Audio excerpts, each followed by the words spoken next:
vocês tocaram no assunto do Panamá, que é um assunto que está voltando agora à tona. Muita gente diz que o Panamá é um país que foi criado para dar o canal para os Estados Unidos. Na verdade, o Panamá era parte da Colômbia. Enfim, Alex, fala sobre isso. Inclusive a frase famosa, atribuída a Roosevelt em relação ao presidente da Colômbia: seu homenzinho, saia daqui. Então é uma situação de que sim, foi incentivada essa independência do Panamá e por conta do canal.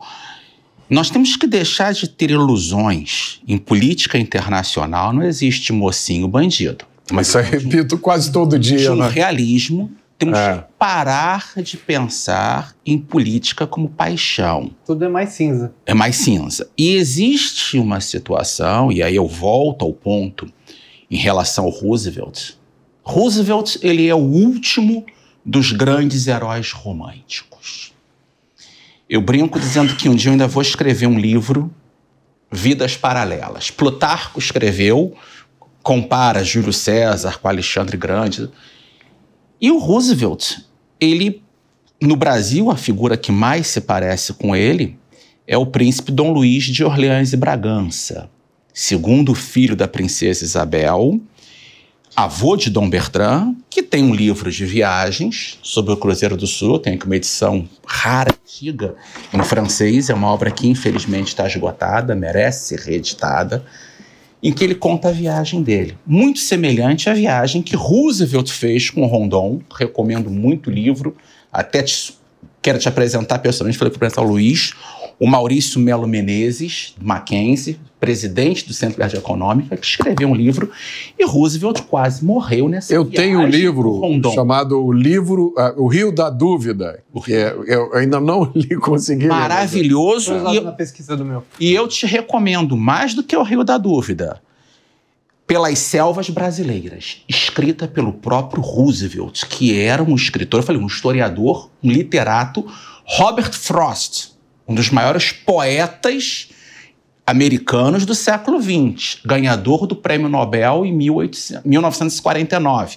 Ganhou no ano seguinte ao Eliot. O Frost considerava o Roosevelt um dos maiores literatos do século XX, assim como Churchill. E aí, de novo, almirantado. Roosevelt. Mas, No caso do Panamá, houve sim uma interferência e na política real.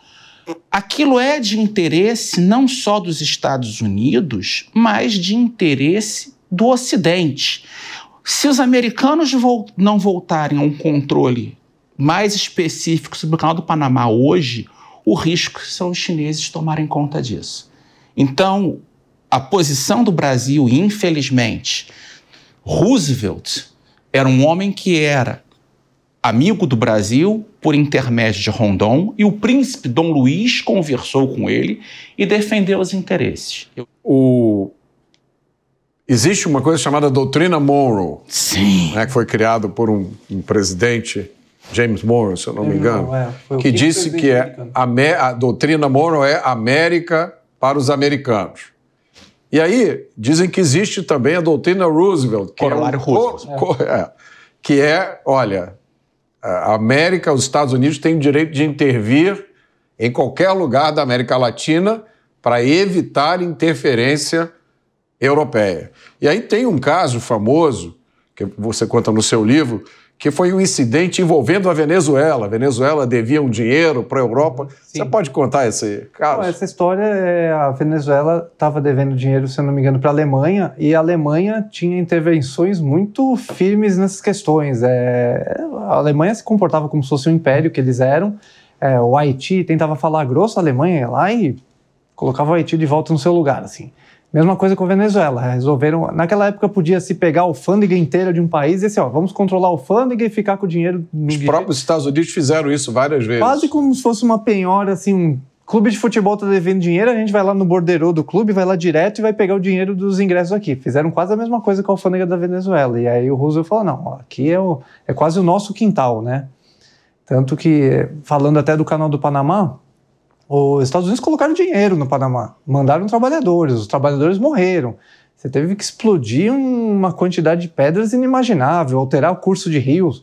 Estados Unidos considerava que aquilo era dele. Tanto que o Trump, com uma certa razão, até critica o finado presidente Carter, falou, por que esse homem foi chegar nos anos 80 e simplesmente dar de graça o canal de volta para o Panamá? Tudo bem, demorou mais umas 2 décadas para devolver, mas ainda assim, nós pagamos, né? Nós compramos o canal, nós passamos por toda aquela dificuldade. Então, e agora quando o Trump vem com a questão de retomar o canal, ele está com essa visão, assim, até quase da origem do canal. Pô, fomos nós que fizemos. Então, e aí isso às vezes causa uma estranheza, hoje que a gente já tem um mundo pós-decolonização, um mundo com países independentes e assim, nossa, os Estados Unidos quer agir igual um império de novo.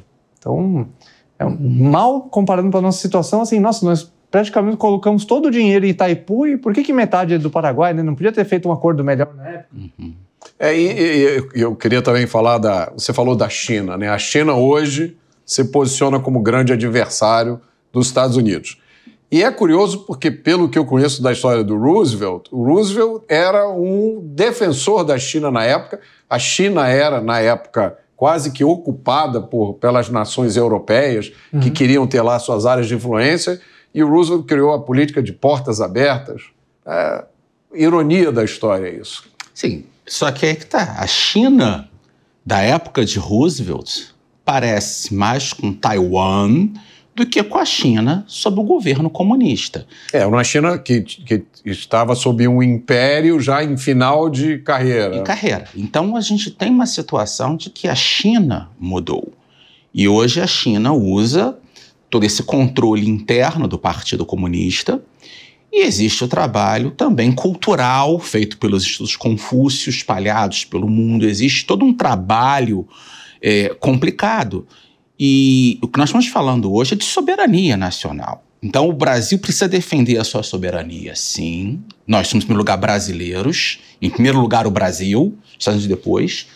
Só que quando nós temos um deep state aqui pesado, ou nós temos um diálogo com essa potência, com esse império, e o Brasil vai ter que escolher um lado. A política de neutralidade, ou o Brasil vai assumir abertamente uma postura de aliado dos Estados Unidos e entrar nessa luta em favor do Ocidente, ou nós vamos ser manipulados pela política chinesa, pelos bastidores, financiando, pasmem, o Partido Comunista Chinês, e isso são dados de pesquisa em Washington, coloca mais dinheiro na América Latina em partidos de centro do que em partidos de esquerda, para controlar a política. Então é uma situação, essa expansão chinesa é algo assustador, que a gente tem que pensar nisso. E os americanos tem um artigo do professor Plínio Correia de Oliveira, uma pessoa que eu gosto de citar muito, uma grande sabedoria, que ele critica a posição do Nixon de fortalecer a China. E ali foi um problema. O Clinton fez a mesma coisa. Parte da crise hoje da Ucrânia é culpa do Clinton, que convenceu os ucranianos a, tendo o terceiro maior arsenal nuclear do mundo, atrás só da Rússia e dos Estados Unidos, entregar esse arsenal nuclear em nome da paz, ou seja, negociar a paz entregando as armas, campanha de desarmamento. E, em nome de dívidas, entregou os bombardeiros para a Rússia. Se tornou um alvo. Então, há um problema, e a cabeça do Roosevelt, muito clara nisso, a paz, ela deve ser conquistada pela diplomacia. Mas se nós não termos os meios efetivos militares de garantirmos essa paz, ela não será uma paz duradoura. Então, eu acho que a visão realista do Roosevelt em relação a relações internacionais é muito importante num mundo que foi tomado por esse idealismo de ONU, achando que você canta Imagine com o teu adversário, fuma lá alguma coisa esquisita com ele e a paz vai ser duradoura. Isso não é o que o Lula fala de tomar uma cervejinha e tá tudo certo, né? Exato. Não é assim que resolve. Luiz, eu queria que você contasse como é que o Ted Roosevelt se tornou presidente. É uma história... Na verdade, ele se tornou presidente por causa de um ato de terrorismo anarquista. O presidente era o William McKinley E Roosevelt estava de governador de Nova York. Só que ele não estava agradando muito os chefes da política da máquina partidária dos republicanos. Eles eram liderados por Thomas Platt, que era conhecido como o chefe suave, the easy boss. Era como se fosse um desses donos de partido que temos no Brasil. Ele mandava nos republicanos de Nova York. E não estava agradando muito esse chefe. E aí, quando abriu para a reeleição o McKinley, começaram a falar, por que a gente não coloca o Roosevelt para cair para cima? Coloca ele de vice-presidente, que é um cargo, na época, meio inútil. Ele só desempata o Senado se tiver um número igual de votos no Senado, e a gente deixa ele ali morto, como se tivesse congelado ali para pegar uma referência. Só para explicar isso, é porque nos Estados Unidos o vice-presidente é o presidente do Senado. Presidente do Senado. E ele só vota quando precisa desempatar. Quando está empatado ali 50-50 hoje em dia, eles literalmente tiram o vice-presidente de carro, põem toda a segurança dele, ele vai, desempata e volta para casa dele. Assim, ele não precisa ficar lá nos debates. E iam colocar ele de vice-presidente, só que o Henry McKinley tinha um amigo que era um senador de Ohio, se não me engano, Mark Hanna. Na convenção republicana falaram, vocês perderam a cabeça, vocês estão loucos? Vocês vão colocar esse cowboy na presidência aí? Não, mas a gente vai deixar ele lá, assim, de vice-presidente, ele vai votar no desempate. Não, vocês não sabem que só tem uma vida entre esse louco e a presidência? Ele vai estar uma batida de coração da presidência? E se o McKinley morrer? Não, não vai morrer, não, coloca ele lá. Colocaram, ele ficou uns meses de vice-presidente e até sem atuar, porque o Congresso estava em recesso. E aí o presidente McKinley, ele estava em Buffalo, no norte de Nova York, a cidade das cataratas do Niágara, cumprimentando pessoas numa feira, chegou um sujeito com uma arma enrolada assim, numas bandagens e atirou no McKinley. E aí ele ficou alguns dias entre a vida e a morte. O Roosevelt, ele estava fazendo uma excursão numa montanha, chamaram ele às pressas, volta que o presidente está bem mal e você vai ter que tomar posse. Na volta, avisaram para ele morreu, agora você é o presidente. Rei morto, rei posto. Ele foi para uma casa em Buffalo, tomou posse como presidente numa posse improvisada. Essas posses, geralmente, quando tem alguma morte, alguma coisa, não é lá festiva, no Capitólio, é uma morte... Que tem que ser realizada imediatamente. Tem que ser realizada. Eles pegam um juiz lá, federal, alguma coisa, jura com a mão na Bíblia. No caso dele, não teve Bíblia, não acharam a Bíblia para fazer, e ele tomou posse como presidente. Na verdade, o anarquismo estava muito em voga na época, as pessoas simplesmente... Várias pessoas foram vitimadas nessa época. Se eu não me engano, o presidente da França, a imperatriz austríaca, a famosa Sissi, ela foi esfaqueada na Suíça, e tinha muito esse terrorismo anarquista. Então o Henry McKinley foi vítima disso e deu posse pro Roosevelt graças a isso. E ele pegou logo o começo do primeiro mandato dele. Depois ele iria se reeleger em 1904, mas por causa desse ato terrorista ele acabou ficando quase 7 anos e meio de presidente. Alex, o que você observa sobre a presidência de Theodore Roosevelt? Bem, o primeiro ponto aqui, eu gosto das datas, né, o velho. O Roosevelt nasceu em 27 de outubro de 1858 e morre em 6 de janeiro de 1919. Ele assume a presidência em 14 de setembro de 1901 e foi o mais jovem presidente americano. 42 anos. Um jovem com vigor, mas superou a doença, superou a morte da primeira esposa, com quem teve uma filha, morreu em consequência do parto. Morre no mesmo dia a esposa e a mãe dele. Ele algum tempo depois se casa de novo, tem mais 5 filhos. E ele é um homem que ele assume a presidência com a visão de dar aos Estados Unidos o papel de império que aquela nação era. E ele trabalhou com uma figura, o William Taft, pai do Robert Taft. Robert Taft, o Kirk até escreveu uma biografia sobre ele. William Taft, para ser o sucessor. Só que ele achava que o Taft ia dar continuidade. O Roosevelt, naquele momento, ele poderia ter assumido um 3º mandato. Não havia proibição como hoje há constitucional. Só que ele, fiel ao respeito à lei, mas mais do que o respeito à lei. O precedente. Ele achava que não haver mudança política poderia gerar ditadura.